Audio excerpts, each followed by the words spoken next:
ರೇವಣ್ಣ ಅವರು ಸಲ್ಲಿಸಿರುವಂಥ ಜಾಮೀನು ಅರ್ಜಿಯ ವಿಚಾರಣೆಯ ಸಂದರ್ಭದಲ್ಲಿ ಈ ಅರ್ಜಿ ಮೇಂಟೇನೇಬಲ್ ಅಂದರೆ ಮಾನ್ಯತೆ, ಕಾನೂನಿನ ಮಾನ್ಯತೆ ಇದೆಯಾ ಇದಕ್ಕೆ ಅನ್ನೋದಕ್ಕೆ ಸಂಬಂಧಿಸಿದಂತೆಯೂ ಕೂಡ ಜೈನಾ ಕೊಠಾರಿ ಅವರು ವಾದ ಮಂಡಿಸುವ ವೇಳೆ ಒಂದಿಷ್ಟು ಉಲ್ಲೇಖಗಳನ್ನು ಮಾಡ್ತಾ ಇದ್ದಾರೆ. ಬೇರೆ ಬೇರೆ ಕೋರ್ಟ್ನ ಉಲ್ಲೇಖಗಳನ್ನು, ಬೇರೆ ಬೇರೆ ಕೋರ್ಟ್ನ ಜಡ್ಜ್ಮೆಂಟ್ನ ಉಲ್ಲೇಖಗಳನ್ನು ಮಾಡ್ತಾ ಇದ್ದಾರೆ.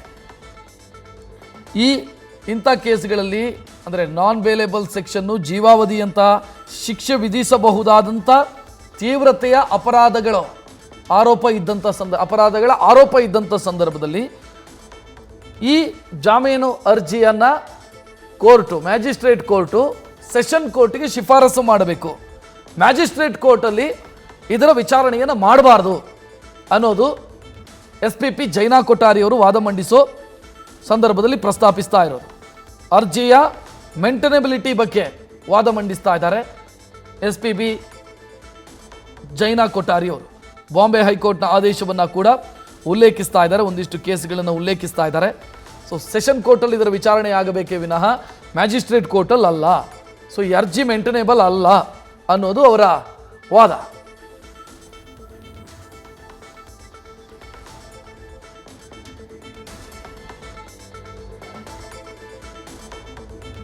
ಪ್ರಹ್ಲಾದ್ ಸಿಂಗ್ ಅನ್ನುವಂಥ ಕೇಸಿನ ಜಡ್ಜ್ಮೆಂಟ್ ಒಂದನ್ನು ಉಲ್ಲೇಖಿಸಿ ಅವರು ವಾದ ಮಂಡಿಸ್ತಾ ಇದ್ದಾರೆ.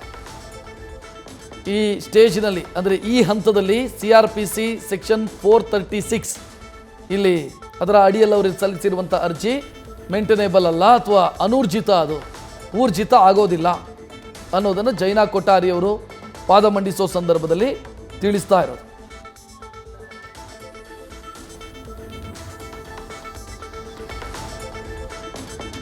ಇನ್ನು ಬೇರೆ ಬೇರೆ ಕೇಸುಗಳ ಉಲ್ಲೇಖವನ್ನು ಕೂಡ ಮಾಡ್ತಾ ಇದ್ದಾರೆ. ರಸಿಕ್ ಲಾಲ್ ವರ್ಸಸ್ ಕಿಶನ್ ಪ್ರಕರಣದ ಬಗ್ಗೆ ನಿನ್ನೆ ಅರ್ಜಿದಾರರು ಹೇಳಿದರು, ಅದು ಮಾನನಷ್ಟ ಮೊಕದ್ದಮೆಯ ಅರ್ಜಿ. ಅಲ್ಲಿ ದೂರುದಾರ ಖಾಸಗಿ ದೂರುದಾರ, ಅಲ್ಲಿ ಖಾಸಗಿ ವ್ಯಕ್ತಿಗೆ ಆಕ್ಷೇಪಣೆಗೆ ಅವಕಾಶ ಇರಲಿಲ್ಲ. ಆದರೆ ಅರ್ಜಿದಾರರ ಪರ ವಕೀಲರು ಲೋಕಸ್ಟಾಂಡಿ ಬಗ್ಗೆ ಪ್ರಶ್ನಿಸಿದರು, ಅಂದರೆ ಪ್ರಶ್ನಿಸೋ ಹಕ್ಕಿನ ಬಗ್ಗೆ ಪ್ರಶ್ನಿಸಿದರು. ಆದರೆ ಇಲ್ಲಿಗೆ ಅದು ಅಪ್ಲೈ ಆಗಲ್ಲ. ಪ್ರಕರಣದಲ್ಲಿ ಕೋರ್ಟ್ ಆದೇಶವನ್ನು ಉಲ್ಲೇಖಿಸಿ ಜೈನಾ ಕೊಠಾರಿ ಅವರು ವಾದ ಮಂಡಿಸ್ತಾ ಇದ್ದಾರೆ.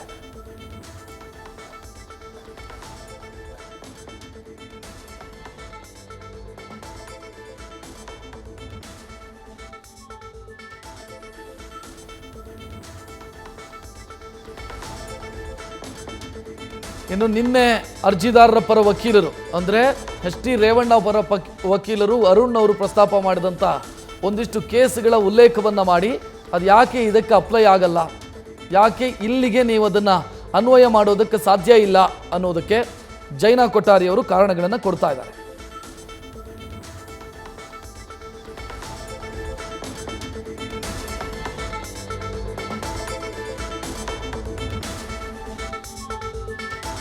ಮಾನನಷ್ಟ ಮೊಕದ್ದಮೆ ಕೇಸ್ನ ಒಂದು ಉಲ್ಲೇಖವನ್ನು ನಿನ್ನೆ ಅರುಣ್ ಅವರು ಮಾಡಿದರು, ರೇವಣ್ಣ ಪರ ವಕೀಲರು.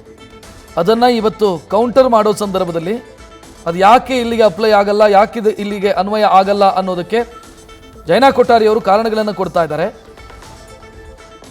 ಅಲ್ಲಿ ನಾನ್ ಬೇಲೇಬಲ್ ಸೆಕ್ಷನ್ಸ್ ಇರಲಿಲ್ಲ, ಅಂದರೆ ಇದು ನಾನ್ ಬೇಲೇಬಲ್ ಸೆಕ್ಷನ್ ಇರುವಂಥ ಕೇಸು.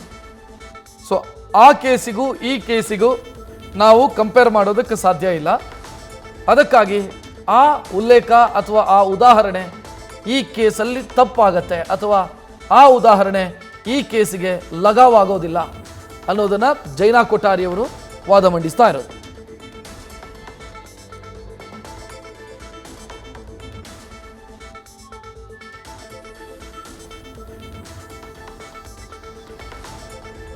ರೇವಣ್ಣ ಅವರ ಬೇಲ್ ಅರ್ಜಿಗೆ ಸಂಬಂಧಿಸಿದಂತೆ ನಿನ್ನೆ ಮಧ್ಯಂತರ ಜಾಮೀನನ್ನು ಕೋರ್ಟ್ ಕೊಟ್ಟಿತ್ತು. ಇವತ್ತು ಮೂಲ ಅರ್ಜಿಯ ವಿಚಾರಣೆ ನಡೀತಾ ಇರೋದು. ಆರಂಭದಲ್ಲೇ ಈಗ ಅರ್ಜಿಯ ಮೇಂಟೇನೆಬಿಲಿಟಿ ಬಗ್ಗೆ ಪ್ರಶ್ನೆ ಹೇಳ್ತಾ ಇದೆ. ಆ ಪ್ರಶ್ನೆಯನ್ನು ಪ್ರಸ್ತಾಪ ಮಾಡ್ತಾ ಇರೋದು SIT. ಯಾಕೆ ಈ ಕೇಸ್ನಲ್ಲಿ ಮ್ಯಾಜಿಸ್ಟ್ರೇಟ್ ಕೋರ್ಟಲ್ಲಿ ವಿಚಾರಣೆ ಮಾಡಬಾರ್ದು ಅನ್ನೋದು, ಮತ್ತೊಂದು 436 ಅಡಿಯಲ್ಲಿ ಈ ಅರ್ಜಿ ಊರ್ಜಿತವಾಗಲ್ಲ ಯಾಕೆ ಅನ್ನೋದಕ್ಕೆ SIT ಪರ ವಕೀಲರು ಒಂದಿಷ್ಟು ಕಾರಣಗಳನ್ನು ಕೊಡ್ತಾ ಇದ್ದಾರೆ. ಇಲ್ಲಿ ಮತ್ತೆ ಅದೇ ವಿಚಾರ ಪ್ರಸ್ತಾಪ ಆಯಿತು. ದೂರಿನಲ್ಲಿ ಪ್ರೈಮಾಪಸಿ ಇಬ್ಬರ ಮೇಲೂ ಇದೆ, ಅಂದರೆ ಪ್ರಾಥಮಿಕವಾದಂಥ ಅನುಮಾನ ಅಥವಾ ಪ್ರಾಥಮಿಕವಾದಂಥ ತನಿಖೆ ಮಾಡಿದ ಸಂದರ್ಭದಲ್ಲಿ ಸೃಷ್ಟಿಯಾಗಿರುವಂಥ ಆರೋಪ ಇದು ಇಬ್ಬರ ಮೇಲೂ ಕೂಡ ಇದೆ. ಇಬ್ಬರು ಅಂತಂದರೆ ಪ್ರಜ್ವಲ್ಲು ಮತ್ತು ಎಚ್ ಡಿ ರೇವಣ್ಣ. ಸೊ ಈಗ IPC 376 ಹಾಕಲಾಗಿದೆ ಅಂದ ತಕ್ಷಣ ಅದು ಪ್ರಜ್ವಲ್ ವಿರುದ್ಧ ಮಾತ್ರ ಅಂತ ನೀವು ಅದನ್ನು ಡಿವೈಡ್ ಮಾಡೋದಕ್ಕೆ ಸಾಧ್ಯ ಇಲ್ಲ, ಅಪರಾಧದ ವಿಭಜನೆ ಮಾಡೋದಕ್ಕೆ ಸಾಧ್ಯ ಇಲ್ಲ. ಸಂಪೂರ್ಣ ತನಿಖೆಯ ನಂತರವಷ್ಟೇ ಅಪರಾಧದ ವಿಭಜನೆ ಮಾಡೋದಕ್ಕೆ ಸಾಧ್ಯ. ಯಾರು ರೇಪ್ ಮಾಡಿದ್ರು, ಯಾರು ಕಿರುಕುಳ ಕೊಟ್ಟರು, ಯಾರು ಬೆದರಿಕೆ ಹಾಕಿದ್ರು, ಇದನ್ನ ಆ ನಂತರ ತನಿಖೆ ಮುಗಿಸಿ ಚಾರ್ಜ್ ಶೀಟ್ ಸಲ್ಲಿಸಿದ ಸಂದರ್ಭದಲ್ಲಿ ನೀವು ಅಪರಾಧದ ವಿಭಜನೆ ಮಾಡಬಹುದು. ಆದರೆ ಇಲ್ಲಿ ಆಗಿರೋದು ಯಾವುದು ಅಂತಂದ್ರೆ ಇಬ್ಬರ ಮೇಲೂ ಕೂಡ ಮೇಲ್ನೋಟಕ್ಕೆ ಪ್ರೈಮಾ ಫೇಸಿ ಮೇಲ್ನೋಟಕ್ಕೆ ಇಬ್ಬರ ಮೇಲೂ ಕೂಡ ಆರೋಪ ಇದೆ. ಅಂದರೆ ಲೈಂಗಿಕವಾಗಿ ಮಹಿಳೆಯನ್ನು ಬಳಸಿಕೊಂಡಂತ ಆರೋಪ. ಸೊ ಆ ಕಾರಣಕ್ಕಾಗಿ ಇಂಥವರು ಇದು ಮಾಡಿರಬಹುದು, ಇಂಥವರು ಇಂಥದ್ದು ಮಾಡಿರಬಹುದು ಅಂತ ಈ ಹಂತದಲ್ಲಿ ಅಪರಾಧಗಳ ವಿಭಜನೆ ಮಾಡೋದಕ್ಕೆ ಸಾಧ್ಯ ಇಲ್ಲ ಅನ್ನೋದು SIT ಮಾಡ್ತಾ ಇರುವಂಥ ಪ್ರಮುಖವಾದಂಥ ವಾದ. ಅಂದರೆ ಇಲ್ಲಿ ಸಿಂಪಲ್ ಆಗಿ ಹೇಳಬೇಕು ಅಂತಂದರೆ ಈ ಇಡೀ ಕೇಸಿನ ತೀವ್ರತೆ ಹೆಚ್ಚಾಗಿದ್ದು ಯಾವಾಗ? ಅತ್ಯಾಚಾರದ ಕೇಸಿನ ಸೆಕ್ಷನ್ಸ್ ಹಾಕಿದ ನಂತರ. ಅತ್ಯಾಚಾರದ ಸೆಕ್ಷನ್ ಹಾಕಿದ್ದಾರೆ, ಯಾರು ಅತ್ಯಾಚಾರ ಮಾಡಿದ್ದಾರೆ ಅದು ಪ್ರಜ್ವಲ್ ಅಂತ ಈಗ ಹೇಳೋದಕ್ಕೆ ಸಾಧ್ಯ ಇಲ್ಲ. ಪ್ರಜ್ವಲ್ ಅತ್ಯಾಚಾರ ಮಾಡಿದ್ದಾರೆ ಅನ್ನೋದನ್ನ ಈಗ ಹೇಳಿ ಆ ಮೂಲಕ ಈ ಅರ್ಜಿದಾರ ಎಚ್ ಡಿ ರೇವಣ್ಣ ಅವರಿಗೆ ಬೇಲ್ ಕೊಡೋದಕ್ಕೆ ಸಾಧ್ಯ ಇಲ್ಲ ಇಲ್ಲಿ. ಬಿಕಾಸ್ ಈ ಹಂತದಲ್ಲಿ ಅಪರಾಧದ ವಿಭಜನೆ ಅಸಾಧ್ಯ. ಅಪರಾಧ ಇಬ್ಬರ ಮೇಲೂ ಕೂಡ ಆರೋಪ ಇರೋದ್ರಿಂದ ಈ ಹಂತದಲ್ಲಿ ಅಪರಾಧದ ವಿಭಜನೆ ಮಾಡಿ ಇಂಥವರು ಇಂಥದ್ದು ಮಾಡಿದ್ರು, ಇಂಥವರು ಇಂಥದ್ದು ಮಾಡಿದ್ರು ಅನ್ನೋ ಕನ್ಕ್ಲೂಷನ್ಗೆ ಬರೋದಕ್ಕೆ ಸಾಧ್ಯ ಇಲ್ಲ ಅನ್ನೋದು SIT ಮಾಡ್ತಾ ಇರುವಂತ ವಾದ.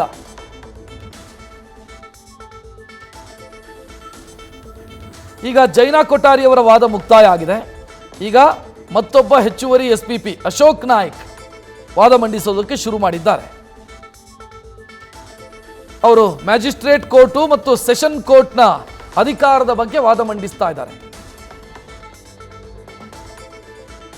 ಇಲ್ಲಿ ಜನಪ್ರತಿನಿಧಿಗಳ ನ್ಯಾಯಾಲಯ ನಿರ್ಮಾಣ ಆಗಿರೋದು ಅಥವಾ ರಚನೆ ಆಗಿರೋದು ಜನಪ್ರತಿನಿಧಿಗಳ ಪ್ರಕರಣ ಬೇಗ ಇತ್ಯರ್ಥ ಆಗಬೇಕು ಅನ್ನೋ ಕಾರಣಕ್ಕಾಗಿ.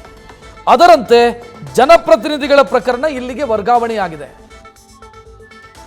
ಅಂದರೆ ಇಲ್ಲಿ SPP ಜೈನಾ ಕೊಠಾರಿ ಅವರು ವಾದ ಮಂಡಿಸಿದ್ರಲ್ಲ, ಅವರು ಮ್ಯಾಜಿಸ್ಟ್ರೇಟ್ ಕೋರ್ಟು ಮತ್ತು ಸೆಷನ್ ಕೋರ್ಟ್ನ ಕಾರ್ಯವ್ಯಾಪ್ತಿಯ ಪ್ರಸ್ತಾಪ ಮಾಡಿದರು. ಅದರ ಇನ್ ಡೆಪ್ತ್ ಈಗ ಅಶೋಕ್ ನಾಯ್ಕ್ ಅವರು ಹೋಗ್ತಿದ್ದಾರೆ. ಅಂದರೆ ಈ ಕಾರ್ಯವ್ಯಾಪ್ತಿ ಎಷ್ಟು ಮತ್ತು ಹೇಗೆ ಅನ್ನೋದನ್ನು ಅಶೋಕ್ ನಾಯ್ಕ್ ಅವರು ವಾದ ಮಂಡಿಸೋ ಸಂದರ್ಭದಲ್ಲಿ ಹೇಳ್ತಾ ಇರೋದು. KR ನಗರ ಕೇಸಿನ ವಿಚಾರಣೆಯನ್ನ ಕೂಡ ಅಥವಾ ಆ ಕೇಸನ್ನ ಕೂಡ ಉಲ್ಲೇಖಿಸಿದ್ದಾರೆ. KR ನಗರ ಕೇಸು ಅಂತಂದ್ರೆ ರೇವಣ್ಣ ವಿರುದ್ಧ ದಾಖಲಾದಂಥ ಕಿಡ್ನಾಪ್ ಕೇಸು. KR ನಗರ ಪೊಲೀಸ್ ಠಾಣೆಯ ಪ್ರಕರಣ ವಿಚಾರಣೆ ಇಲ್ಲಿ ಆಗಿದೆ. ಸೆಷನ್ ಕೋರ್ಟಲ್ಲಿ ಅರ್ಜಿಯ ವಿಚಾರಣೆ ಆಗಿದೆ. ನಾವು ವಾದ ಮಂಡನೆ ಮಾಡಿದ್ದೀವಿ. ಇದನ್ನೆಲ್ಲ ಅಶೋಕ್ ನಾಯ್ಕ್ ಅವರು ಪ್ರಸ್ತಾಪಿಸ್ತಾ ಇದ್ದಾರೆ.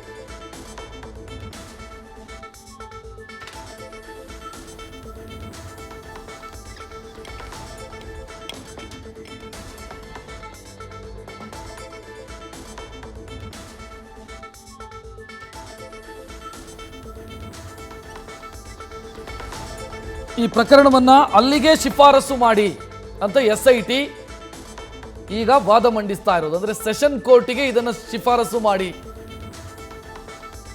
ಅನ್ನೋ ಮನವಿಯನ್ನ SIT ಮಾಡ್ತಾ ಇದೆ.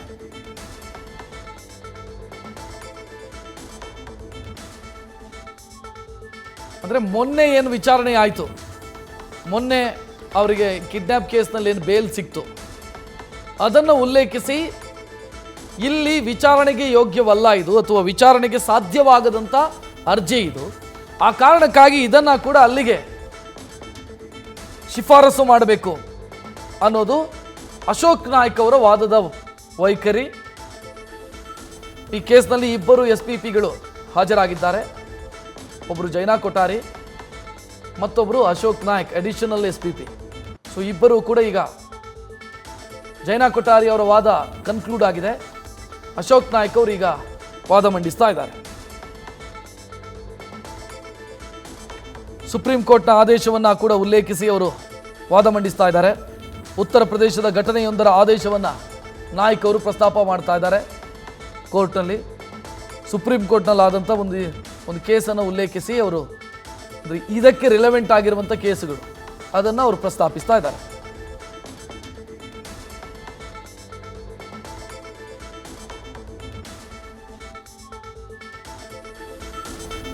ಉತ್ತರ ಪ್ರದೇಶದ ಘಟನೆಯೊಂದರ ಆದೇಶವನ್ನು ಅಶೋಕ್ ನಾಯ್ಕ್ ಅವರು ಓದ್ತಾ ಇದ್ದಾರೆ. ಅಂದರೆ ಆ ಕೇಸಿಗೂ ಈ ಕೇಸಿಗೂ ರೆಲೆವೆಂಟ್ ಇದ್ದಂಥ ಸಂದರ್ಭದಲ್ಲಿ, ಸಾಮ್ಯತೆ ಹೋಲಿಕೆ ಇದ್ದಂಥ ಸಂದರ್ಭದಲ್ಲಿ ಆ ಕೇಸುಗಳನ್ನು ತನ್ನ ಪರ ಅಥವಾ ತನ್ನ ವಾದದ ಸಂದರ್ಭದಲ್ಲಿ ತನಗೆ ಅನುಕೂಲ ಆಗೋ ರೀತಿಯಲ್ಲಿ ಆ ಕೇಸಿನ ಜಡ್ಜ್ಮೆಂಟ್ಗಳನ್ನು ಯಾವುದೇ ವಕೀಲರಾದರೂ ಕೂಡ ಬಳಸ್ಕೊಳ್ತಾರೆ. ಸೊ ಇಲ್ಲೂ ಕೂಡ ಸುಪ್ರೀಂ ಕೋರ್ಟ್ನ ಆದೇಶವೊಂದರ ಕೋಟ್ ಮಾಡ್ತಾ ಇದ್ದಾರೆ ಅಶೋಕ್ ನಾಯ್ಕ್ ಅವರು.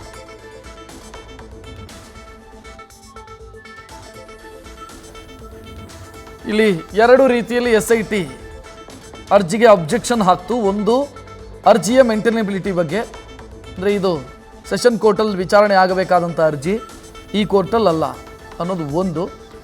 ಎರಡನೆಯದು, ಇಡೀ ಕೇಸ್ನಲ್ಲಿ ಈಗ ನಾನ್ ಬೇಲೇಬಲ್ ಸೆಕ್ಷನ್ ಆಗಿರೋದ್ರಿಂದ, IPC 376 ಆಗಿರೋದ್ರಿಂದ ಇದು ಹೈಯರ್ ಕೋರ್ಟಲ್ಲಿ ತೀರ್ಮಾನ ಆಗಬೇಕಾದಂಥ ವಿಚಾರ ಅನ್ನೋದು. ಮತ್ತೊಂದು, ಈ ಹಂತದಲ್ಲಿ ಅಪರಾಧದ ವಿಭಜನೆಯನ್ನು ಮಾಡೋದಕ್ಕೆ ಸಾಧ್ಯ ಇಲ್ಲ ಅನ್ನೋದು.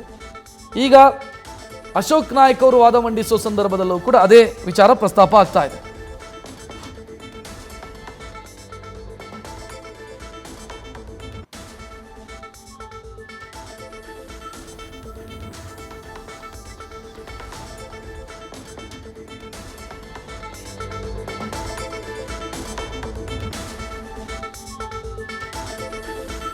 ಇನ್ನು HD ರೇವಣ್ಣ ಅವರು ಸರೆಂಡರ್ ಆಗೋದಕ್ಕೆ ತಪ್ಪು ಜಾಗವನ್ನು ಆಯ್ಕೆ ಮಾಡಿಕೊಂಡಿದ್ದಾರೆ.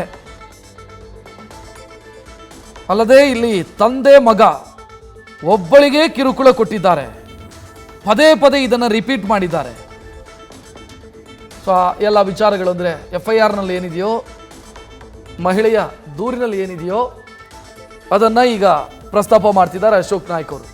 ತಂದೆ ಮಗ ಅಂತಂದರೆ ತಲೆಮರೆಸಿಕೊಂಡಿರುವಂಥ ಪ್ರಜ್ವಲ್, ತಂದೆ ಅಂತಂದರೆ HD ರೇವಣ್ಣ. ಈ ಇಬ್ಬರೂ ಕೂಡ ಆ ಮಹಿಳೆಗೆ, ಅಂದರೆ ಕಂಪ್ಲೇಂಟ್ ಕೊಟ್ಟಿರುವಂಥ 47 ವರ್ಷದ ಮಹಿಳೆಗೆ ಇಬ್ಬರೂ ಕೂಡ ಕಿರುಕುಳ ಕೊಟ್ಟಿದ್ದಾರೆ, ಪದೇ ಪದೇ ಕಿರುಕುಳ ಕೊಟ್ಟಿದ್ದಾರೆ. ಸೊ ಆ ಕಾರಣಕ್ಕೆ 354 ಮತ್ತು 376 ಸೆಕ್ಷನ್ಗಳು ಈ ಕೇಸ್ನಲ್ಲಿ ಅಪ್ಲೈ ಆಗಿದೆ ಅನ್ನೋದು ಅಶೋಕ್ ನಾಯ್ಕ್ ಅವರ ವಾದ.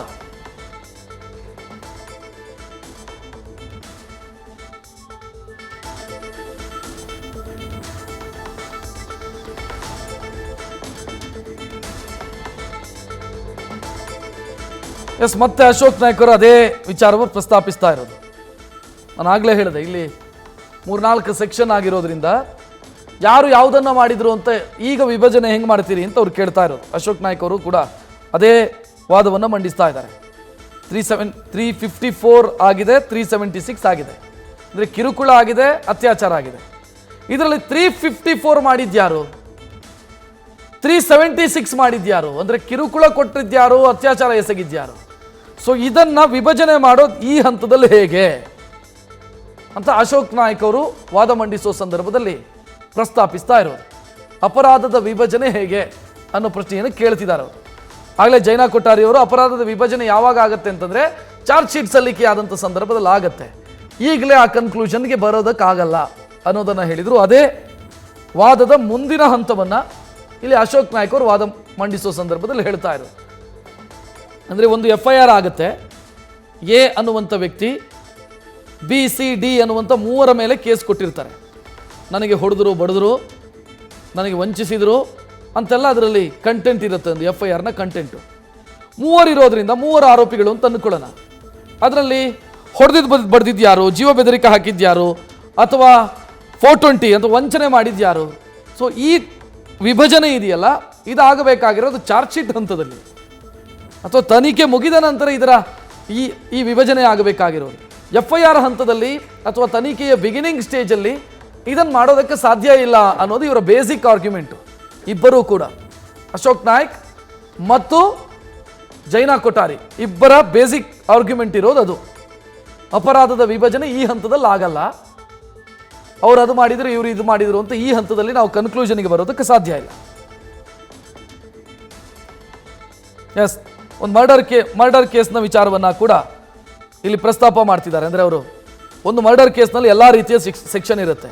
ಸ್ವಾಮಿ ನಾನು ಕೈಯಲ್ಲಿ ಹೊಡೆದೆ ಅಂತ ಒಬ್ಬ ಹೇಳ್ತಾನೆ, ಮತ್ತೊಬ್ಬ ನಾನು ಬರೇ ಬೈದಿದ್ದೀನಿ ಅಂತ ಹೇಳ್ತಾನೆ. ಆಗ ಯಾರು ಕೊಲೆ ಮಾಡಿದ್ರು ಅಂತ ವಿಭಜನೆ ಮಾಡೋದಕ್ಕೆ FIR ಹಂತದಲ್ಲಿ ಸಾಧ್ಯನಾ ಅನ್ನೋದು ಅಶೋಕ್ ನಾಯಕ್ ಅವ್ರ ಪ್ರಶ್ನೆ ಕೇಳ್ತಾ ಇರೋದು. ಅಂದರೆ ಒಂದು ಮರ್ಡರ್ ಆದಂಥ ಸಂದರ್ಭದಲ್ಲಿ IPC 302 ಅಡಿಯಲ್ಲಿ ಮರ್ಡರ್ ಕೇಸ್ ಆಗುತ್ತೆ.